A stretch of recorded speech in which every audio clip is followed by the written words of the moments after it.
they're taking all our food and sending it to Europe. While we starve to death, starve to death, starve to death, starve to death. You can't go to work without tires and gas. No dicionário, a palavra propaganda tem o seguinte significado: a ação de exaltar qualidades para um grande número de pessoas. Mas será que ela precisa ser de verdade? Ser real mesmo? Nos últimos tempos a gente tem aquela impressão que as redes sociais começaram a estragar tudo, é que tudo tem propaganda, que a gente só tá assim por causa das redes sociais, as redes sociais.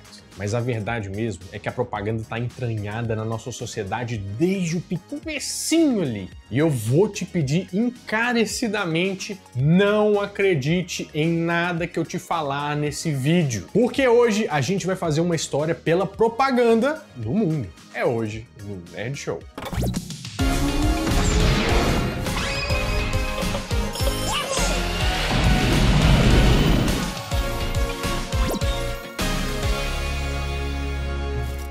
Fala, meus queridos amigos, como estão vocês? Vocês estão bom, né? Você pode achar que o início da propaganda veio de vários períodos, mas eu acho que dificilmente você chutaria que veio do Antigo Egito. Porque lá no Egito eles já tinham cartazes para estimular algum tipo de venda que eles queriam fazer. Mas tem registros mais antigos ainda, da antiga Pompeia, que usava alguns tipos de tabuletas para divulgar alguns serviços, como por exemplo casas de banho e lutas de gladiadores. Mas o primeiro anúncio publicitário mesmo, do jeito que a gente conhece, de um escritor e empresário britânico que se chamava William Caxton. O que esse cara fez? Ele fez um livro e falou assim: nossa, eu tenho que começar a vender esse livro, porque senão ele não vai ser um sucesso de vendas. Fez o quê? Montou alguns tipos de anúncio em papel e começou a colar na porta da igreja. Mas até então, ninguém tinha visto essa tal prática. E depois que ele começou a fazer, ele abriu as porteiras, literalmente, que era na porta da igreja, né? E todo mundo começou a divulgar o seu serviço de alguma forma, porque a divulgação é a alma do negócio. Mas você já viu algum anúncio em jornal que te chamou a atenção? Hoje em dia a gente vê de tudo, né? Qualquer coisa pode ser anunciado. Mas o primeiro foi de 1704. em um jornal que chamava Boston Newsletter, que, para surpresa de todos, né, anunciou que 12 cavalos tinham sido roubados e estava anunciando uma recompensa para quem encontrasse esses equinos. E a partir daí, as pessoas começaram a ser encorajadas a anunciar nos jornais e anunciarem qualquer coisa que eles quisessem. Já no Brasil, a primeira impressão de anúncio no jornal foi em 1808, em uma publicação que chamava Impressão Régia, que era um anúncio muito engraçado, diga-se de passagem, com português totalmente arcaico, anunciando a venda de uma casa. Mas até então, as pessoas faziam anúncios para vender pequenas coisas ou coisas que elas já tinham ali, coisas de necessidade básica, uma casa, um livro, um serviço.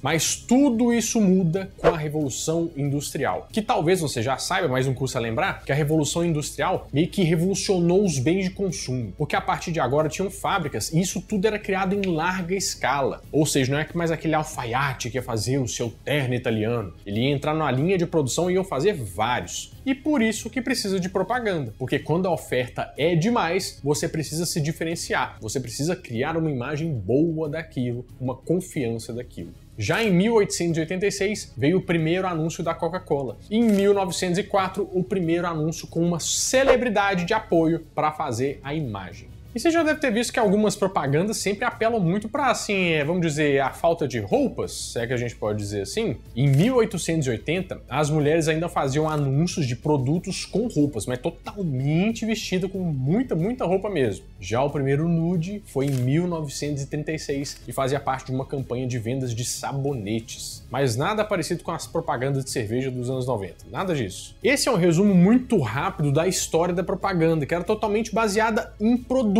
Mas você já percebeu que a propaganda pode ser usada para outras coisas? Foi isso que mudou quando surgiu a Primeira Guerra Mundial.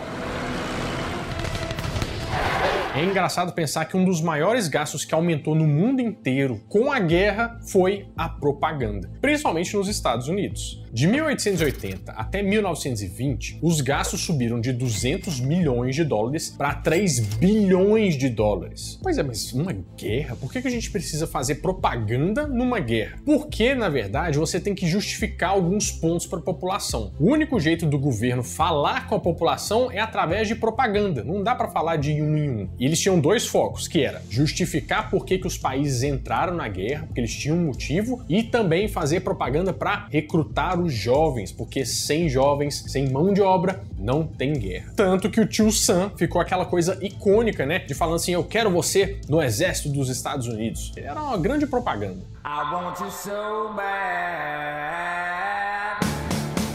I want you. Só que na época da guerra, a propaganda tomou um tom muito político, porque todo país que entrava na guerra e que queria se justificar fazia uma campanha de nós contra eles. Eles quem? Não importa, mas alguém tinha que levar a culpa disso. Tudo muito baseado no medo, no engano, no constrangimento, para manipular a população inteira. Eles entenderam na Primeira Guerra que a propaganda era a arma mais poderosa para eles mudarem uma imagem de um país, porque eles precisavam investir em propaganda para mudar a opinião pública. E foi praticamente aí o berço da manipulação de informações do jeito que a gente conhece hoje. Nessa época, os jornais eles meio que transmitiam as informações que seriam úteis para eles ou para quem estivesse pagando eles.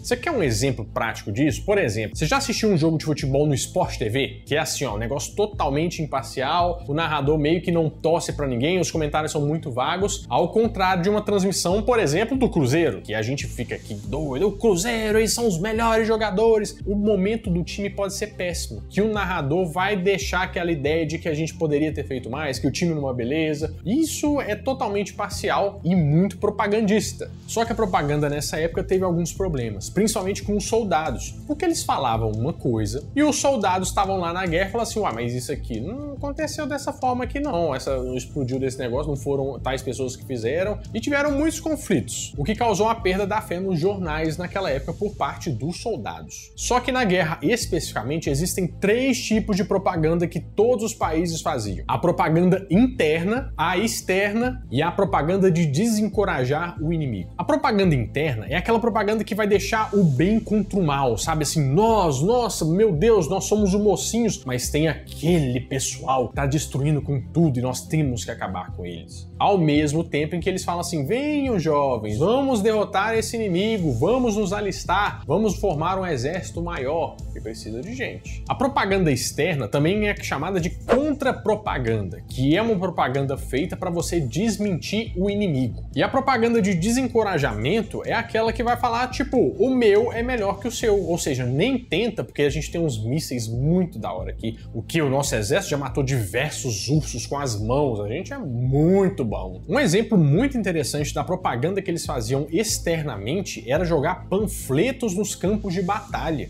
porque eles queriam supostamente passar uma ideia do que estava acontecendo no país deles, que era muito incrível e que era melhor eles nem tentarem. E as propagandas internas, elas normalmente eram super elaboradas, porque elas tinham que convencer o próprio país de que eles não estavam cometendo uma atrocidade, de que eles sim estavam certos e estavam teoricamente salvando o mundo. Muitas das batalhas foram retratadas como heróicas, com pinturas majestosas, um povo bonito, sarado. Pessoal, assim, um negócio muito angelical. A Alemanha, inclusive, fez uma exposição depois da Primeira Guerra que se chamava A Guerra, o Povo e a Arte, em que eles suavizavam toda aquela batalha, não mostravam feridos, não mostravam pessoas detonadas. Normalmente as pessoas estavam só ganhando ou em volta de familiares e médicos, para dar aquela imagem de esperança, de compaixão, que a gente sabe que a guerra realmente não é assim. Se mostrasse a guerra como ela é, se acha que o povo ia apoiar uma coisa dessa, sendo terrível do jeito que é que nem o pessoal usar produto ali que não polui e tal, a consciência pesa. Então a propaganda é a alma do negócio.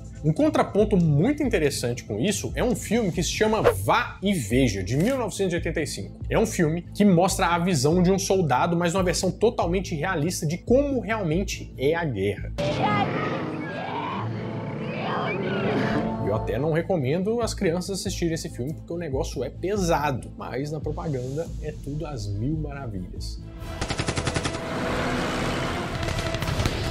Quando chega a Segunda Guerra, a coisa fica um pouco mais alinhada, o negócio evoluiu. Porque na Segunda Guerra tem o uso do cinema. Na própria Alemanha foram feitas diversas produções cinematográficas para diminuir a imagem dos judeus. Um exemplo disso é um filme de 1940 que se chama O Eterno Judeu, que dizia que os judeus eram parasitas, né, e inimigos do nobre povo alemão. Mas para entrar aí, a gente tem que falar de uma figura muito controversa nessa história toda, que é a Leni Riefenstahl, que foi uma grande vantagem que a Alemanha teve nessa coisa doida toda deles aí. Ela era uma cineasta mulher que chegou a conhecer de fato o Hitler depois que ele tinha assistido um filme dela que chamava Luz Azul, e ele simplesmente convidou ela para fazer parte do Ministério da Propaganda. Isso era em 1933 e ela aceitou. Ela fez alguns filmes que ficaram muito conhecidos, por exemplo, A Vitória da Fé. Um documentário que retratou o 5º Congresso do Partido Nacional Socialista em Nuremberg. E outro, O Triunfo da Vontade. Filme hoje reconhecido como obra-prima entre os anais da história do cinema de propaganda política e comercial. Você pode até achar que não tem nada a ver um filme com propaganda, com ganhar a guerra, mas olha só que interessante. Nesse filme, que acontece depois da Primeira Guerra, que a Alemanha estava toda detonada, aparece voando no céu um avião. E nesse avião vinha como se fosse uma espécie de salvador, que era o próprio Hitler que aparecia no filme. E lá ele aparecia todo imponente, falando com o povo alemão, aquela coisa totalmente assim grandiosa. E esse filme foi aclamado como um ótimo filme para a época, né? Porque ele tinha inclusive vários truques muito bons que ela começou a implementar lá. Para quê? Para dar grandiosidade. Um exemplo é o da câmera em movimento, imagens aéreas ou o uso de teleobjetivas para distorcer perspectivas. Isso tudo é propaganda, porque quem vê de fora fica impressionado. Em 1938, aconteceram as Olimpíadas em Berlim, e ela também fez um filme aí que se chamava Olímpia. E convenientemente ela escolheu filmar bem de pertinho os corpos dos alemães para mostrar como que era o padrão de corpo ariano, o padrão de corpo certo, sabe? Depois do regime ter acabado, ela não foi condenada, porque tecnicamente ela não era filiada ao partido nazista. Em uma entrevista de 1964, ela falava que só fazia filmes e documentários, que não tinha nenhuma intenção disso ou daquilo. Depois da Segunda Guerra, ninguém mais contratou ela. Ela acabou virando fotógrafa. E em 2002, ela lançou o último filme da carreira dela, que era Impressões Debaixo d'Água, já que ela gostava muito de mergulhar e de fazer filmagens.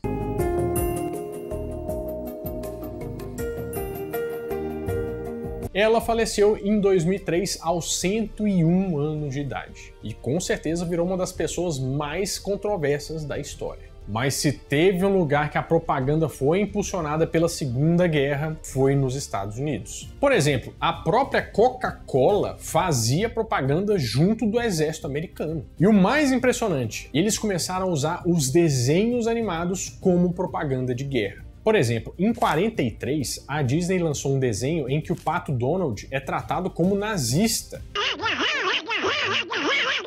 Você lembra dos tipos de propaganda que eu te falei? A ideia aqui era ridicularizar o regime nazista através do Pato Donald. Heil Hitler! 1, 2, 3, heil! 1, 2, 3, heil! Tinha também o Pernalonga, que derrotou os nazistas. Eu beijo o rosto do meu Führer. Ah, eu sou um menino muito levado. E em 1943, a Disney lançou um desenho que se chamava Razão e Emoção. Isso aqui é uma jogada de mestre da propaganda. Porque o objetivo final desse desenho aqui é mostrar para o povo americano que os alemães estavam sendo controlados pelo danado do Hitler, falando coisas, falando o que poderia acontecer, e também eles usam esse argumento para jogar o deles para cima. É difícil falar que eles estão certos porque eles estão fazendo a mesmíssima coisa de um outro lado, né? É muito complicado. Now, through sympathy, by crying, I only want peace, but they forced me into war. Don't cry. He is a big liar. Don't call my Führer liar! The whole world is against our peace-loving Führer! E eu acho que o exemplo mais clássico que a gente tem sobre isso é o próprio Zé Carioca. Mas o Zé Carioca foi criado como uma estratégia para tentar trazer o Brasil para o lado dos Estados Unidos, mostrar que eles eram amiguinhos, que eles tinham coisas em comuns, para eles entrarem do lado dos Estados Unidos na guerra. Bem, tem amigo. Seja bem-vindo, meu caro, o Pato Donald. Mas depois que a guerra acaba, ela deixa alguns resquícios, né? E o pessoal aprendeu muitas técnicas que são usadas até hoje, principalmente por conta da televisão. Saindo da guerra, de 41 a 50, os televisores e o cinema cresceram demais. E os gastos com propaganda pulam de 40 milhões para 128 milhões. O primeiro comercial para vender coisas na televisão americana só saiu em 1941, que era uma marca de relógios que se chamava Bulova. Olha só. America runs on Bulova time. Daí eles entenderam que a televisão tinha um poder muito grande para vender e também na política, para ganhar eleições. Um grande exemplo aconteceu em 1960, que teve o debate do Nixon, do Richard Nixon, e do John Kennedy para presidente dos Estados Unidos. Olha só que interessante, quem estava ouvindo esse debate pelo rádio achou que os dois empataram, iguais argumentos. Mas quem estava vendo pela televisão achou que o John Kennedy ganhou. Que interessante, né? Como é que uma imagem pode manipular uma situação. E quando o Kennedy ganhou as eleições, ele disse que se não fosse pela televisão, ele nunca teria ganhado as eleições. E talvez você não preste muita atenção nisso, mas o cinema é uma grande de uma propaganda. E quem sabe usar, consegue colocar sua cultura em outros lugares. Por exemplo, você já ouviu falar no American Way of Life? É como se fosse o jeito de viver americano, né? Que é comprar um carro, ter uma casa, ser consumista, comprar produtos. Isso tudo meio que foi instalado na nossa cabeça aqui, mesmo que a gente não esteja preparado para isso. Porque vai fazer isso aqui com os impostos e coisas do Brasil. A gente não aguenta o tranco, não. E deixa eu te perguntar uma coisa aqui. Você já teve armário na escola? Não, né? Mas pra gente é super normal. Por que será? No seu Natal, como é que é a neve aí no seu Natal? Não neva? No Natal? Mas você enfeita tudo com neve, pinta tudo com neve, tá fazendo 45 graus, mas você tá cheio de neve. Por que será, né? E aquele filme de herói, né, que sempre tem aquela bandeira americana tremulando. A gente não acha que um herói pode ser brasileiro, ou principalmente não russo. Russo ele nunca vai ser, mas americano a gente sempre acha que ele vai ser. E a gente acha que eles são melhores nas coisas também. Isso tudo, ó, foi instalado na nossa cabeça através da propaganda. Por que eu te contei essa história toda? É porque eu não quero que você acredite em nada que você viu nesse vídeo sem antes dar uma pensada. Aquela primeira cena do vídeo ilustra muito bem o que acontece hoje. É muita informação. É muita gente falando na nossa cabeça que é o melhor, que é isso, que você tem que fazer isso, fazer aquilo. E eu não tô falando isso porque eu sou melhor que ninguém, isso acontece comigo também. Mas eu percebi que isso faz muito mal. E a gente, na verdade, não fica contente com nada. Ou a gente acha que as nossas coisas são piores que as dos outros. Mas a coisa não é bem assim. Todo mundo, mesmo sem querer, é muito propagandista. E eu acho que da mesma forma como tem muitas informações hoje em dia, muita informação tem que ser para se proteger de informações. Então, muito cuidado com o que você vai acreditar daqui para frente. Abra o olho. Bom, meus amigos, é isso. Eu espero que vocês tenham gostado bastante desse vídeo aqui. E se você gostou, ó, já deixa um like, se inscreve no canal e vai ver os outros 2 vídeos aqui que você vai ver, que eu tenho certeza que você vai gostar bastante. Bom, eu vou ficando por aqui, mas toda semana eu volto com mais um vídeo quentinho, fresquinho, crocante pra vocês. Então, adeus!